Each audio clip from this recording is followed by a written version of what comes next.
Good morning from Goldfish Swim School here with Superintendent Kenny. Kenny, I know this project is a unique one. We're putting a pool in an old retail space. I got a lot of trades working on top of each other, so thanks to you and the team for keeping after it. Fill us in with what's going on here today. Yeah, no problem, Jacob. Yes, this has been a challenging spot. Basically, everything's ready to be poured. The concrete's ready to be poured next week. And then after that, on this side where the pool goes, we're gonna be doing some rough-ins, cutting windows in. We'll have lifts around here running ductwork.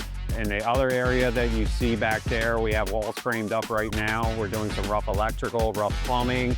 Sprinkler lines will be going in early next week, and then hopefully drywall the dry side of the pool roughly in about 2 to 3 weeks. So major milestones over the next few weeks will be.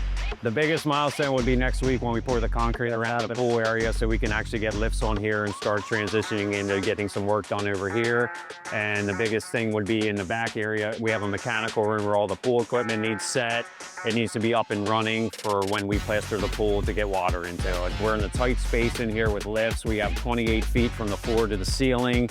So we have to limit who's in what area working. So it's been a challenge, but we're getting through it. Awesome. Well, again, Kenny, thanks to you. And we got Chris, the PM on this project, doing everything we can to. Yeah, Chris is doing a great job. Well, it's a team effort. So keep up the good work. Thanks. We'll try next time.